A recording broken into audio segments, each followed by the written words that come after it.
When I was 10, my world turned upside down. My mom passed away, and it was just me and my dad after that. He did his best to raise me alone, and despite everything, I never felt unloved. He was my rock, my biggest supporter, and my safe place. For years, it was just the two of us, and I never imagined that would change. Then, when I was 16, my dad remarried. Her name was Valerie. She had 2 kids from a previous marriage, Emily, who was a year older than me, and Lucas, who was a year younger. At first, I tried to be optimistic. My dad was happy, and I wanted to believe that this could be a good thing. Valerie was polite, overly so, like she was trying too hard to make a good impression. But it didn't take long for the cracks to start showing. At first, it was subtle. Little things that I could almost convince myself were accidental. If we went out for ice cream, they'd get their orders first, and I'd be an afterthought. If Valerie picked up takeout, there'd be meals for Emily and Lucas, but mine would be missing. The real shift happened when we moved into a new house together. It had 4 bedrooms, one for my dad and Valerie, one for Emily, one for Lucas, and one tiny room at the end of the hall. That was mine. Emily's room had a balcony. Lucas had a built-in study area. Mine barely fit a bed and a dresser. I tried to talk to my dad about it, but he brushed it off. It's just an adjustment period, he'd say. Let's give it time. But time only made things worse.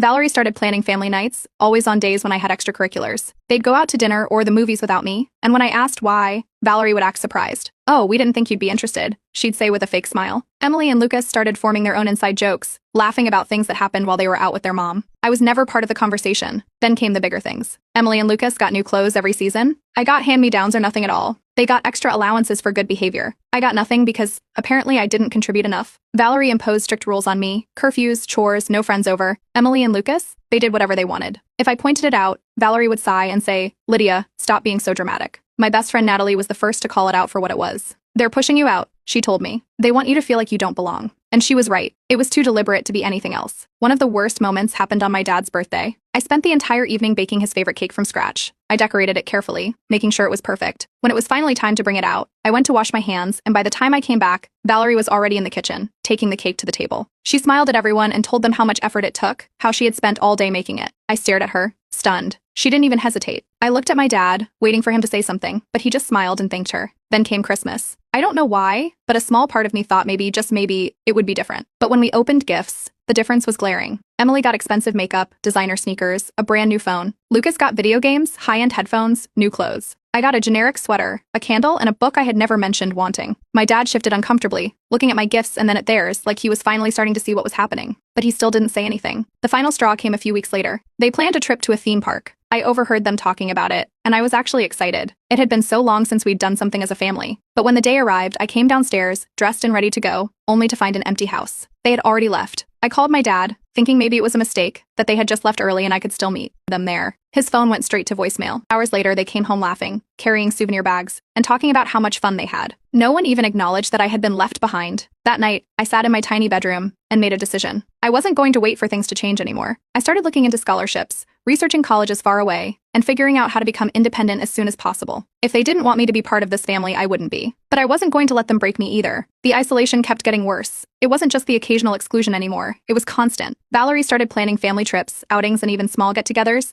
but I wouldn't find out about them until it was too late. One afternoon, I came downstairs to see suitcases by the door. Everyone was dressed like they were headed somewhere. When I asked, Valerie looked at me with fake surprise. "Oh, we're just taking a quick weekend trip. Didn't your dad tell you?" He hadn't. By the time I turned to him, he looked guilty but said, "I thought you were busy with school." The trip was already paid for, the car packed, and there was no extra room booked for me. At school, things weren't much better. I started noticing that my study materials weren't where I left them. My notes would be missing, my textbooks misplaced. I'd leave my laptop in my room and come back to find tabs open to completely unrelated websites, as if someone had been messing with it. Emily and Lucas started using my desk when I wasn't home, claiming they needed more space. It got to the point where I had to carry my important papers with me at all times just to keep them from getting lost. Whenever I tried to talk to my dad, Valerie had already gotten to him first. "She's just being overly sensitive," she'd tell him. It's normal for siblings to have little disagreements. And because he didn't see what was happening when he wasn't home, he believed her. He told me to try harder to get along, not realizing I was the only one making any effort. Then the car key incident happened. My dad had given me permission to borrow his car for emergencies, but one morning when I went to grab the keys, they were gone. I searched everywhere. When I asked Valerie, she barely looked up from her coffee. "Maybe you misplaced them." My dad was already at work, so I had no way to get to school that day. Hours later, I overheard Emily laughing on the phone about how much fun she had at a party the night before. She had taken the car. She didn't even try to hide it. When I confronted her, she rolled her eyes. "Relax, I put gas in it." Valerie shrugged it off, saying Emily didn't know it was off limits. My dad didn't find out until weeks later when he noticed the mileage was higher than expected. Then there were the lies to extended family. When we had relatives over, I noticed the way they spoke to me started changing. My aunt, who had always been kind, suddenly started asking if I was still giving my dad a hard time. My uncle asked why I didn't want to be part of the family. I pieced it together quickly. Valerie had been telling everyone I was difficult, rebellious, refusing to bond with them. It didn't matter what I said. Their minds were already made up. My birthday was the last thing I was holding on to. I had made plans with my dad to have a nice dinner, just the two of us. But on the day of, Valerie suddenly sent him out on errands. Every time he finished one, there was another. By the time he got home, it was late. There was no dinner, no cake, just a half-hearted happy birthday from Valerie and the others. My dad saw the disappointment on my face, and for the first time I saw something shift in him. He was starting to notice. Natalie, my best friend, had an idea. Record it, she told me. Get proof. I started documenting everything. Missed invitations, conversations where I was told after the fact, even small things like groceries missing only when I asked for something specific. It didn't take long before it paid off. One night, my dad asked why I hadn't joined them for dinner. Before I could answer, Valerie smoothly replied, she said she didn't want to come. I pulled out my phone and showed him the messages. There was no invitation. My dad didn't say anything at first, just looked between me and Valerie. She laughed it off, saying I must have missed it, but I could tell he wasn't so sure anymore. From then on, my dad started watching things more closely. The atmosphere in the house changed. Emily and Lucas weren't as blatant about their jokes. Valerie made sure not to leave me out so obviously, but the damage had already been done. When my dad tried to set up family bonding time, Emily and Lucas barely participated. They made it clear I wasn't part of their family. Valerie retaliated in quieter ways. Groceries I liked stopped being bought. The Wi-Fi started cutting out whenever I needed it, but Emily and Lucas had no issues. I was locked out of common spaces when I came home from school, but I found ways around it. I started going to the public library to study. I used the school's internet for my assignments, and most importantly, I found a way to make money. I started doing freelance work online, small gigs at first, but it built up. I didn't tell anyone. I saved everything. It gave me a sense of control, knowing I was working towards leaving. Then came the credit card incident. One afternoon, my dad got an alert about a large purchase on his card, on hundreds of dollars spent on clothes. Valerie casually said, "Oh, Lydia probably forgot to tell you." I wasn't even home when it happened. My dad checked the bank records, saw the location, and realized I couldn't have been responsible. Emily and Lucas had used his card. Assuming the acceptance letter arrived in a thick envelope, and I knew what it meant before I even opened it. My dream college, far from this house, far from everything that had been weighing me down. I stood in the kitchen, envelope in hand, when Valerie walked in. She glanced at it and gave a forced smile. "That school is really expensive. Your father and I were thinking it would be better if you went somewhere closer to home." I folded the letter carefully and placed it back in the envelope. I had been waiting for this moment. "I've got it covered," I said. Valerie's smile faltered. I pulled up my savings account on my phone and showed her. Months of freelancing, tutoring, and doing whatever I could to save had added up. Through a mix of freelancing, tutoring, and a partial scholarship, I had saved enough to cover my move, my first semester, and a small emergency fund. It wasn't much, but it was enough to start fresh. "I don't need anything from you," I said. For the first time, she had no response. My father walked in as the tension hung in the air. He saw the envelope in my hand and asked what was going on. Valerie quickly recovered, saying she was just concerned about expenses, about how I'd manage on my own. My father looked at me, and I could tell something in him had already shifted. "We'll figure it out," he said. That was when the guilt tripping started. Suddenly, Valerie acted like she cared. She started bringing up how empty the house would feel without me, how she had always wanted us to be a close family, how she wished I would reconsider and stay local. It was all so transparent. I had spent years being excluded, ignored, and pushed aside, and now she wanted to act like my absence would be a loss. Emily and Lucas had a different reaction. The second they realized I was actually leaving, their entitlement kicked in. Lucas casually mentioned how he'd love to have my desk. Emily made a passing comment about needing a new laptop, glancing briefly at mine, but when I ignored her, she quickly dropped the subject, but realizing I was no longer an easy target, like I owed them something before I left. I ignored them. That night, my father knocked on my door. He sat down across from me and, for the first time, asked, "Tell me the truth. How do you really feel about all of this?" I told him everything. The exclusion, the manipulation, the way they had made it their mission to push me out while he wasn't looking. I didn't soften any details. He sat there in silence, listening, and when I finished, he looked shaken. "I should have seen it sooner," he admitted. I didn't want to believe it. The next morning, Valerie had a new plan. If I had money to support myself, then surely I should contribute to the household before leaving. She called it a family loan, just a small amount to help with expenses since I had been living here for free. I laughed. I had been buying my own essentials for years. I had been excluded from family trips, family gifts, family allowances. I owed them nothing. My father walked in during the conversation, and for the first time, he didn't back her up. He looked at her and said, "She doesn't owe you anything." That was when Emily switched tactics. The same person who had spent years making me feel like an outsider was suddenly trying to act friendly. She started reminiscing about old times, pretending like we had ever been close. It was obvious she thought being on my good side would benefit her somehow. I didn't entertain it. I started packing. My father noticed, and instead of looking sad or hesitant, he simply said, "I support your decision." I saw the way Valerie's expression hardened at those words. She had spent so much time making sure I was isolated, but now she was the one losing control. Then came the financial unraveling. My father had always been the main provider, but now that he was paying closer attention, he started asking more questions about where the money was going. He started pulling back, not blindly handing over his income, like he used to. I could see the panic in Valerie's eyes. Emily and Lucas weren't going to get everything handed to them like before. It all came to a head at a family gathering. Valerie, desperate to regain control, tried to paint me as ungrateful. She spoke about how she had done everything to make me feel like part of the family and how I was abandoning them. But this time, people weren't so quick to nod along. My father didn't defend her. A few relatives exchanged glances. I wasn't the one who looked bad, she did. Lucas, who had been spoiled his entire life, finally snapped. He muttered something about how I was ruining everything, how our father was changing because of me. He saw it before even Valerie did. Things were shifting, and their comfortable lifestyle was slipping through their fingers. The day I left, I didn't take anything that tied me to them. My father helped me load my bags into the car. He hugged me before I got in. "I'll visit," he said. "I promise." Valerie, Emily, and Lucas stood in the doorway, watching. They didn't say a word, but I could see it in their faces. They had spent years trying to push me out, and now that I was finally leaving, they were the ones panicking. Moving into my college dorm was like stepping into a new life. The room was small, nothing fancy, but it was mine. No one to take my things. No sudden rule changes designed to make me miserable. Just peace. I set up my space, unpacked my bags, and for the first time in years, I felt like I could breathe. It didn't take long for the calls to start. Valerie's number popped up on my phone multiple times that first week. Voicemails filled with fake concern. She talked about how I left so suddenly, how she didn't even get to say a proper goodbye, as if I hadn't spent months preparing for this. I ignored every message. Then, Natalie came to visit. She was barely through the door before she told me what she had overheard. She ran into Emily at a coffee shop, loudly complaining to a friend about how dad is being so stingy now and how their mother was stressed about money. Apparently, things had started changing the second I left. Back home, my father slowly started noticing things he had ignored for years. It began with small realizations how little appreciation he received, how much money was disappearing without explanation. Over time, the cracks became impossible to ignore. He wasn't a husband or a father figure, he was their personal bank account. When he started asking more questions about finances, the cracks deepened. Emily and Lucas had been used to a lifestyle where they got whatever they wanted. Expensive clothes, brand new phones, weekend outings, and random shopping sprees. But suddenly, the money flow was different. My father wasn't just handing over his card anymore. When Emily asked for something and was told no, she had a full meltdown. Lucas started complaining loudly about how things weren't fair. Meanwhile, Valerie was scrambling. When my father sat down to look at the household budget, he saw just how much had been funneled into her children. He had always assumed expenses were being split fairly, but when he looked at the numbers, it was clear. Emily and Lucas had been living like royalty while I was barely given the basics. The confrontation happened soon after. He asked Valerie outright why Lydia had always been treated differently. Valerie tried to brush it off, saying it was complicated and that I had been difficult to bond with. But my father didn't let it go. He pointed out how I had been excluded,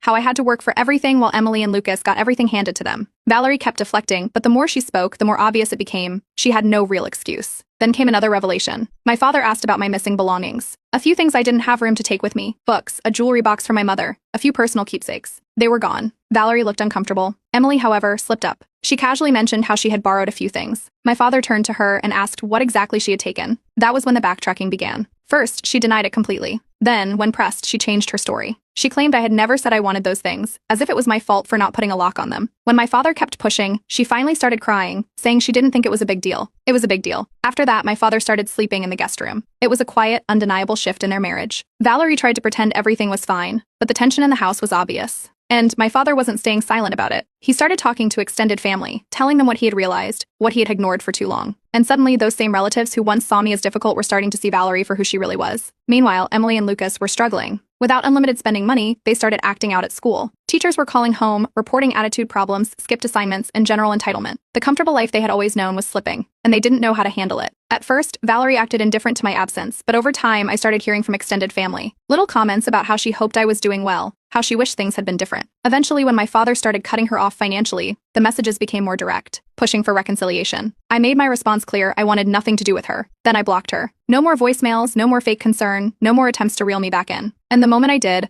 I felt something I hadn't felt in a long time. Freedom. The news spread fast. My father had filed for divorce. It was official. He was done with Valerie. I first heard about it through a relative who called me, almost shocked that he had actually gone through with it. It had only been a few weeks since I left for college, but without me there as a distraction, my father had finally seen things for what they were. He had spent years convincing himself that Valerie cared about him, that she wasn't just using him, but once he started looking at their life without the filters she had put up, the truth was impossible to ignore. Valerie found out when she was served the divorce papers, and she lost it. She screamed at my father, accusing him of abandoning his family and choosing Lydia over them.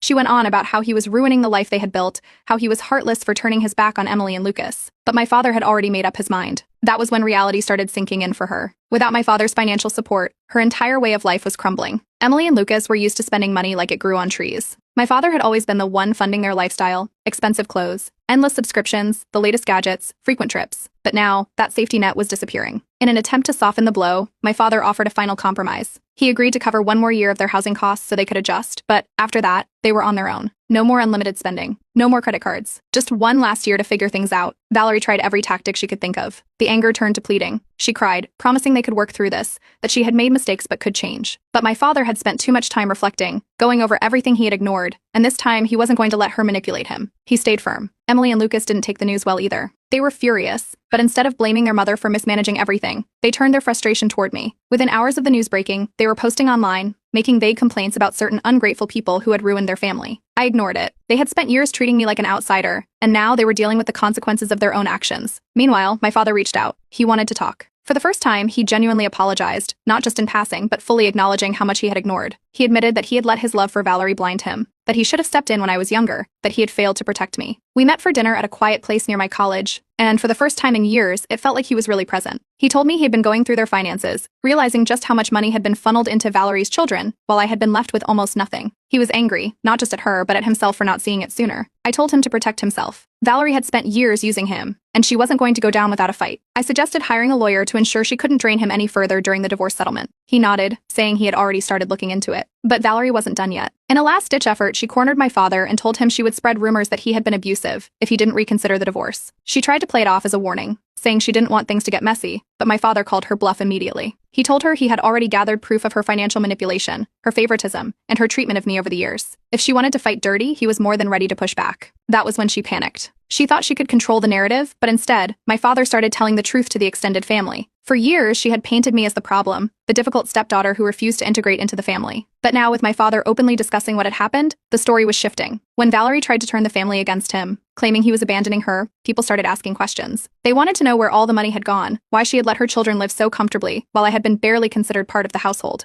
She wasn't prepared for that level of scrutiny. She fumbled through excuses, but instead of sympathy, she was met with skepticism. The power she had held over my father for so many years was slipping, and for the first time, she had no way to stop it. The divorce became public knowledge fast. People who had once sided with Valerie, believing her stories about being a caring stepmother, started distancing themselves. It wasn't just that she had lost control over my father, it was the realization that she had lied to so many people for years. When the truth came out about how she had drained my father's finances while treating me like an outsider, her carefully crafted image started falling apart. Emily and Lucas were hit the hardest. Without my father's money supporting them, they had to downsize. The house that had once been their personal playground was too expensive, and within weeks, they had moved into a much smaller apartment. Their spending habits didn't adjust as quickly as their circumstances, and soon complaints started showing up online about how unfair life had suddenly become for them. Valerie, in a last-ditch effort to salvage her reputation, started telling anyone who would listen that my father had emotionally abandoned the family. She claimed he had changed overnight, that he had turned his back on her and her children without warning. But by this point, too many people knew the truth. My father had spoken to extended family, showing them proof of the financial manipulation and favoritism. Valerie's version of events didn't hold up under scrutiny. For the first time in years, my father started focusing on himself. He admitted that the marriage had worn him down, made him doubt himself, and caused him to ignore things he should have addressed long ago. He started therapy, determined to heal and not let himself be manipulated like that again. Valerie, meanwhile, wasn't done trying to milk him for money. She took him to court, demanding more financial support, claiming that she needed it to maintain stability for Emily and Lucas. But my father had come prepared. With clear evidence of how she had mismanaged the household funds and prioritized her own children over me, her case fell apart. The legal battle stretched on for months, with Valerie trying every delay tactic possible. But in the end, the court granted her only a minimal settlement, just enough to meet legal obligations, but far from the comfortable life she had expected. She wouldn't be draining him any further. Then, out of nowhere, Emily and Lucas started messaging me from new numbers. After years of ignoring me, mocking me, and treating me like I didn't belong, they were suddenly acting like nothing had ever happened. The messages were casual, as if we had always been close. Lucas asked how college was going. Emily made a comment about how she missed hanging out and how we should catch up.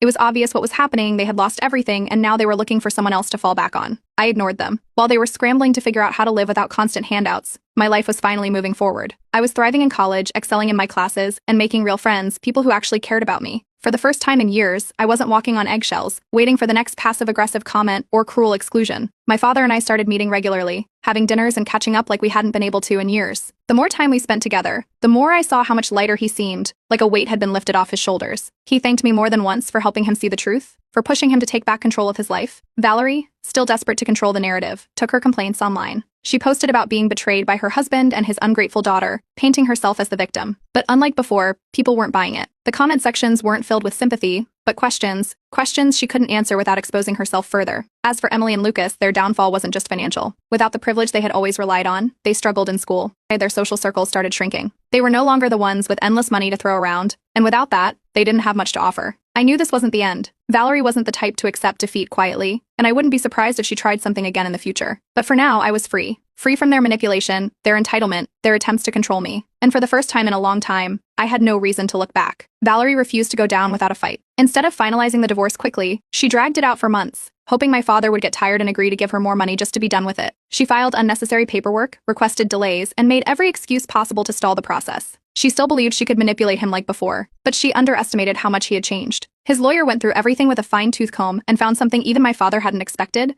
Valerie had been secretly using his money to pay off debts he never even knew existed. She had maxed out credit cards under his name and had been funneling money into accounts meant to cover her own expenses. When this was brought up in court, she had no choice but to admit it. All those years, she had acted like she was financially independent, like she was his equal. But when the numbers were laid out, it became obvious without him, she had nothing. The judge ruled in my father's favor. Valerie had to walk away without the cushy alimony she had been expecting. She was furious. She had built her entire life around my father's money, and now, it was gone. The house was next. She couldn't afford the mortgage, so she had to sell it. She and her children moved into a much smaller apartment, a far cry from the comfortable life they had once known. Emily and Lucas didn't handle the transition well. Emily resented having to budget for the first time in her life. Lucas attempted a few part-time jobs but couldn't hold one down. They had never learned responsibility because they had never needed to. Now, reality was hitting them hard. Valerie, desperate to maintain some semblance of her old life, tried to keep up appearances. She went to social events, acting as if nothing had changed. But people had heard about the divorce. They had heard about the financial deception. One by one, her social circle shrank. Invitations stopped coming. People distanced themselves. The final divorce meeting was the last time my father ever saw her. She made one last attempt at manipulation, talking about how they had once been a family, how he was being cruel. My father didn't engage. He simply stood up, walked out of the room, and never looked back. With Valerie gone,